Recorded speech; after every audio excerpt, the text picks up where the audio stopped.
Global summit వేదికగా తెలంగాణకు భారీగా పెట్టుబడులు వస్తున్నాయి. తొలి రోజు 1,88,000 కోట్ల పెట్టుబడులకు అగ్రిమెంట్ కుదిరింది. Deep tech, future city, core ఇన్ఫ్రాస్ట్రక్చర్లో 1,04,000 కోట్ల పెట్టుబడులకు అగ్రిమెంట్ కుదిరింది. పవర్ సెక్టార్లో మొత్తం 39,700 కోట్ల పెట్టుబడులకు అగ్రిమెంట్ కుదిరింది. ఏరోస్పేస్, డిఫెన్స్ సెక్టార్లో దాదాపు 19,350 కోట్ల పెట్టుబడులకు ఎంఓయూ చేసుకున్నారు. అడ్వాన్స్డ్ మ్యానుఫ్యాక్చరింగ్, కోర్ ఇండస్ట్రీలో 13,500 కోట్ల పెట్టుబడులకు ఒప్పందాలు జరిగాయి. రెన్యూవబుల్ పవర్ సెక్టార్లో భారీగా ఒప్పందాలు జరిగాయి. మై హోమ్ సంస్థ 7,000 కోట్ల పెట్టుబడులకు ఒప్పందాలు చేసుకుంది. దీంతో 12,500 మందికి ఉపాధి దొరకనుంది. ఇటు ఫ్యూచర్ సిటీలో కొత్త జూ పార్క్ కి ముందుకొచ్చింది ముఖేష్ అంబానీ గ్రూప్. అటవీ శాఖతో వంతారా ఒప్పందం చేసుకుంది. వంతారాలో ఉండే సదుపాయాలన్నీ ఫ్యూచర్ సిటీ జూలో ఉండేలా ఒప్పందం చేసుకున్నారు. వివిధ రంగాల నిపుణులు, పారిశ్రామికవేత్తలతో సీఎం రేవంత్ రెడ్డి విడివిడిగా భేటీ అయ్యారు. కొరియా ప్రతినిధులతో సమావేశమైన సీఎం గ్రీన్ ఎనర్జీ రంగంలో పెట్టుబడులపై చర్చించారు. అమెజాన్ సంస్థ తెలంగాణలో లాజిస్టిక్స్, రిటైల్ రంగాల్లో విస్తరణకు ఆసక్తి చూపింది. టెక్స్టైల్, ఫర్నిచర్ తయారీ రంగాల్లో ఎంఎస్ఎంఈ భాగస్వామ్యంపై ఐకియాతో సీఎం చర్చించారు. ఎలక్ట్రానిక్ వాహనాలు, హెల్త్ కేర్ రంగాల్లో పెట్టుబడులకు విన్ గ్రూప్ ప్రతినిధులతో రేవంత్ రెడ్డి చర్చించారు. యూనివర్సిటీ ఆఫ్ లండన్తో ఉన్నత విద్యా భాగస్వామ్యం ఎంఓయూ కుదిరింది. వంతారా కన్జర్వేటరీ ప్రాజెక్టుపై అగ్రిమెంట్ చేసుకున్నారు.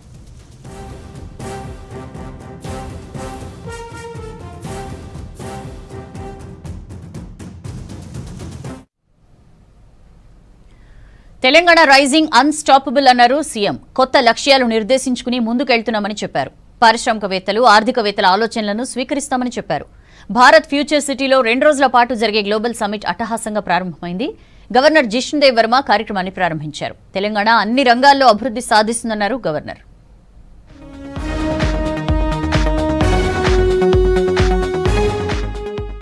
తెలంగాణ గ్లోబల్ సమ్మిట్ అట్టహాసంగా ప్రారంభమైంది. సరిగ్గా 1:30 కార్యక్రమాన్ని గవర్నర్ జిష్ణుదేవ్ వర్మ ప్రారంభించారు. సదస్సు ప్రాంగణంలో తెలంగాణ తల్లి డిజిటల్ విగ్రహాన్ని ఆవిష్కరించారు. 2 రోజుల పాటు జరగనున్న ఈ సమ్మిట్ కు ప్రపంచ దిగ్గజ సంస్థల ప్రతినిధులు అటెండ్ అయ్యారు. నిర్ణీత లక్ష్యాలను నిర్దేశించుకొని తెలంగాణ ముందుకెళ్తుందన్నారు గవర్నర్. అన్ని రంగాల్లో మౌలిక వసతుల కల్పనకు ప్రాధాన్యత ఇస్తున్నామని చెప్పారు. As Bharat moves with determination towards becoming a $30 trillion economy by 2047, the future depends on the work done today.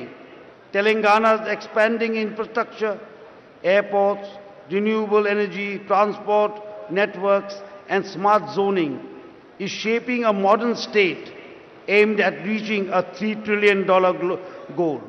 Telangana rising unstoppable అని అన్నారు రేవంత్ రెడ్డి. కొత్త రాష్ట్రమైన తెలంగాణ అభివృద్ధిలో దూసుకెళ్తుందని చెప్పారు.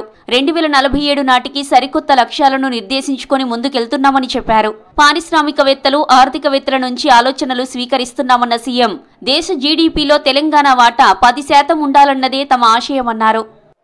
India's youngest state.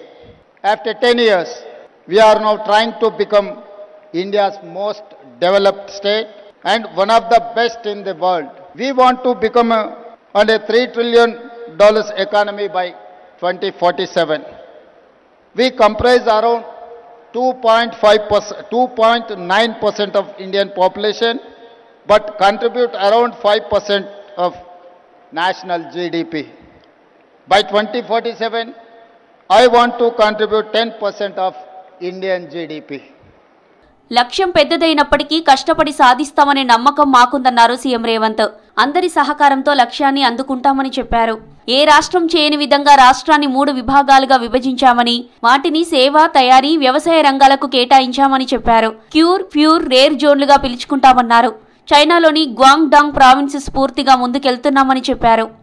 Our strategy to make Telangana India's first and only state to be divided into 3 clear zones for service, manufacturing, agriculture. We call it Cure, Pure and Rare. Core urban region economy, that is called Cure. Peri-urban region economy is called Pure. Rural agriculture region economy is called Rare. We wanted to replicate Guangdong model. ఎన్నికల కోసం vision document తయారు చేయలేదని, భావితరాల కోసం road map తయారు చేశామన్నారు deputy CM Bhatti Vikramarka. అన్ని వర్గాల ప్రజల ఆలోచనలు తీసుకునే డాక్యుమెంట్ రూపొందించామని చెప్పారు. ఐటీ, ఫార్మా, ఏరోస్పేస్ రంగాల్లో హైదరాబాద్ టాపులో ఉందన్నారు IT minister Sridhar Babu. Future సిటీలో ఏఐ వర్సిటీ రాబోతుందని చెప్పారు.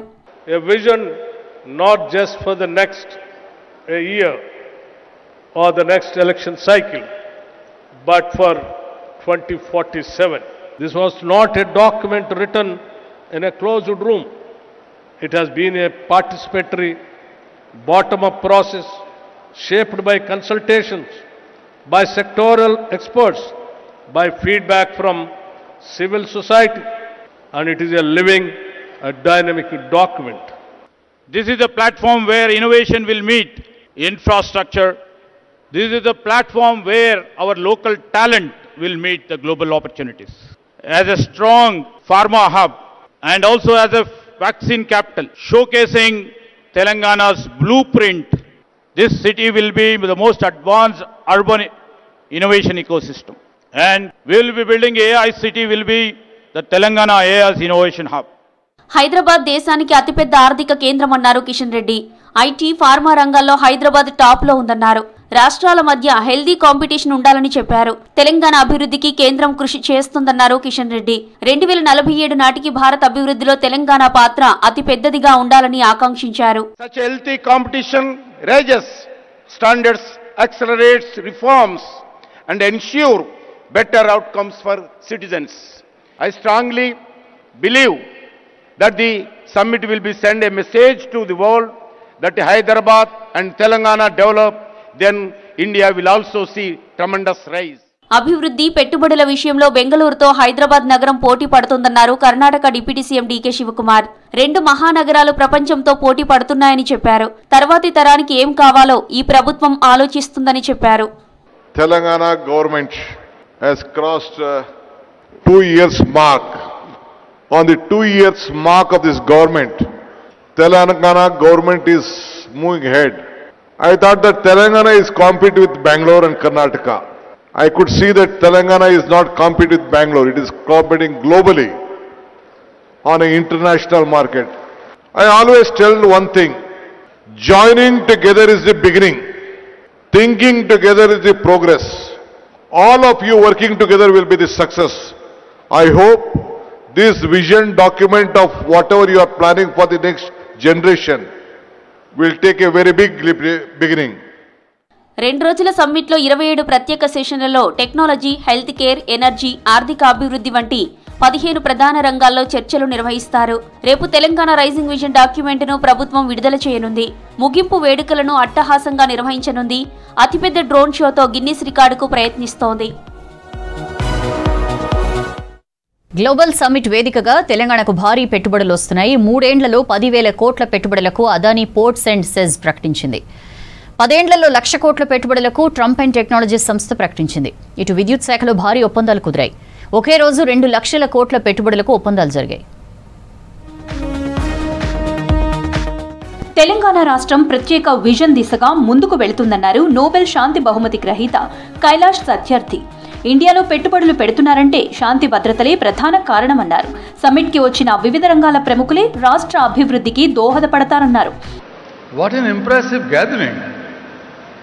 It gives me a confidence that the bold and courageous dream of your Chief Minister would definitely be fulfilled.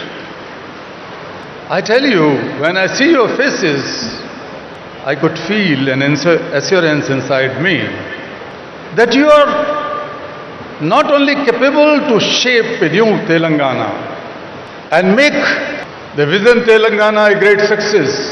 When I see you here, $1 trillion economy's vision for Telangana by 2034 is not impossible. It could be made, it would be made. తెలంగాణలో Adani group 3 ఏళ్లలో 10,000 కోట్లు పెట్టుబడి పెట్టిందన్నారు Adani ports and SEZ MD Karan Adani. Green data centres, renewable ఎనర్జీలో ఇప్పటికే పెట్టుబడులు పెడుతున్నామన్నారు. Cement రంగంలో కూడా అదానీ గ్రూప్ ఇన్వెస్ట్ చేస్తుందన్నారు. తెలంగాణ విజన్ ని గ్లోబల్ సమ్మిట్ ప్రతిబింబిస్తోందన్నారు కరణ్ అదానీ. తెలంగాణలో జిల్లాలను కలిపే రోడ్లను అదానీ గ్రూప్ నిర్మిస్తోందన్నారు. A platform that reflects the ambition and confidence with which Telangana is shaping its future. In total, the group has so far invested nearly 10,000 crores in the last 3 years in building state infrastructure and manufacturing facilities and has contributed to employment generation of more than 7,000 people.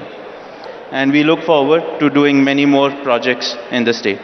వచ్చే 10 ఏళ్లలో తెలంగాణలో 1,00,000 కోట్ల రూపాయలు పెట్టుబడిగా పెడతామన్నారు Trump media and technology group director Eric Swider. Future city పేరుతో కొత్త నగరం ఆలోచన అద్భుతమన్నారు సిసిఐ మాజీ చైర్మన్ దినేష్. ప్రభుత్వం పరిశ్రమలకు మంచి అవకాశాలు కల్పిస్తోందన్నారు Apollo hospitals executive director Shobhana Kamineni.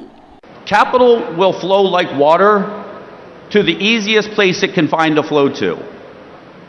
So when you're looking to make an investment, you look for a place where you know your investment will be received.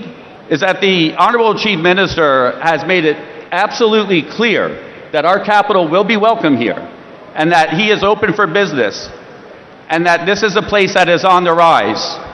That the technology capitalists around the world are coming from India. India is on the rise. And I don't think India is going to stop. I think India will continue to be on the rise and will lead the world in technology. We do appreciate the amount that great governments do for us, but we will partner you to do even more, sir. And I think the fact that every year from when we came into Hyderabad 38 years ago, we continue to invest in this state. In the next 3 years of another 1,700 crores in healthcare will actually take place, whether it's the Proton, whether it's the Innovation Center. Global summit లో Trump media and technology group director Eric Swider కి జయేష్ రంజన్ కీలక సూచన చేశారు. తమ నగరంలోని ఓ రహదారికి Trump పేరు పెట్టామని, ఈ విషయాన్ని ట్రంప్ కు తెలపాలని ఎరిక్ కి సూచించారు. It's a very nice coincidence that you are here today. Yesterday, Honorable Chief Minister has decided to name a street in the city, a very prominent street in the city, after President Trump. So do tell this to him that there is a road in Hyderabad named after him. 1,00,000 కోట్ల పెట్టుబడులే లక్ష్యంగా ప్రభుత్వం ఈ summit నిర్వహిస్తోంది. మరిన్ని కంపెనీలు భారీగా పెట్టుబడులు ప్రకటిస్తాయని ఆశాభావం వ్యక్తం చేస్తోంది.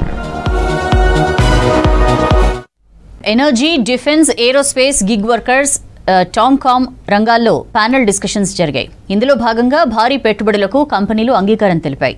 స్పేస్ మ్యానుఫ్యాక్చరింగ్ రంగాల్లో తెలంగాణ హబ్గా ఉందన్నారు మంత్రులు. విద్యుత్ రంగంలో మరిన్ని పెట్టుబడులు సాధిస్తామని చెప్పారు. గ్లోబల్ సమ్మిట్ తొలి రోజు వివిధ రంగాలపై ప్యానెల్ డిస్కషన్ జరిగింది. ఎనర్జీ సెక్టార్పై జరిగిన ప్యానెల్ డిస్కషన్ భట్టి నేతృత్వం వహించారు. తెలంగాణలో పవర్ సెక్టార్పై ప్రత్యేక దృష్టి పెట్టామన్నారు భట్టి. పరిశ్రమలకు ఫ్రీ కరెంట్ ఇస్తున్నామని చెప్పారు. పరిశ్రమలు వాటంతటవే సోలార్ ఎనర్జీ తయారు చేసుకునేందుకు అనుమతులు ఇచ్చామన్నారు. 2047 నాటికి ఎంత పవర్ డిమాండ్ ఉంటుందో వాటికి తగ్గ ఏర్పాట్లు చేస్తామన్నారు. గ్రీన్ ఎనర్జీ తమ లక్ష్యమన్నారు. What kind of energy and how much we require. Keeping all those things in our mind with a calculation, a proper calculation, the growth rate we have planned in such a way that we will make sure that the production and the supply of power with the green energy to reach to the economy of $3 trillion by 2047. Defence, aerospace సెక్టార్పై panel డిస్కషన్కు మంత్రి ఉత్తమ్ నేతృత్వం వహించారు. Space మ్యానుఫ్యాక్చరింగ్లో Telangana హబ్గా ఉందన్నారు మంత్రి ఉత్తమ్. తెలంగాణలో అద్భుత అవకాశాలు ఉన్నాయని, మరిన్ని పెట్టుబడులతో రావాలని పిలుపునిచ్చారు Uttam. Hyderabad is also the most preferred manufacturing destination for global aerospace and defense majors such as Boeing, Lockheed Martin, Airbus, Safran, GE and more. Recent investments include the Tata Safran Aero Engine facility and Safran's latest global MRO center positioning Hyderabad at the cutting edge of Make in India excellence. Global సమ్మిట్లో భాగంగా hall 2లో gig వర్కర్లు, TOMCOM, ఏటీసీలపై panel discussion జరిగింది. మంత్రులు వివేక్, పొన్నం హాజరయ్యారు. ప్రతి దేశానికి different culture ఉంటుందన్నారు వివేక్. ఇతర దేశాల్లోనూ తమ యువత రాణించేందుకు స్కిల్ అందిస్తున్నామని చెప్పారు. So I had the opportunity of calling the CI and our department people to see that skill sets which are required when new industries come in this new technological revolution which is taking place. There is need to see that skill sets which are required by the industry are trained, because in the last 10 years of the previous government there were no investments made in the ITS. They are defunct, so we needed to upgrade them, and we also recruited nearly 540 trainers to see that these advanced technology centers. సమ్మిట్లో 27 ప్రత్యేక సెషన్లలో technology, health care, energy, ఆర్థిక అభివృద్ధి వంటి 15 ప్రధాన రంగాల్లో చర్చలు నిర్వహించనున్నారు. రేపు తెలంగాణ రైజింగ్ విజన్ డాక్యుమెంట్ను ప్రభుత్వం విడుదల చేయనుంది. ముగింపు వేడుకలను అట్టహాసంగా నిర్వహించనుంది. అతిపెద్ద డ్రోన్ షోతో గిన్నిస్ రికార్డుకు ప్రయత్నిస్తోంది.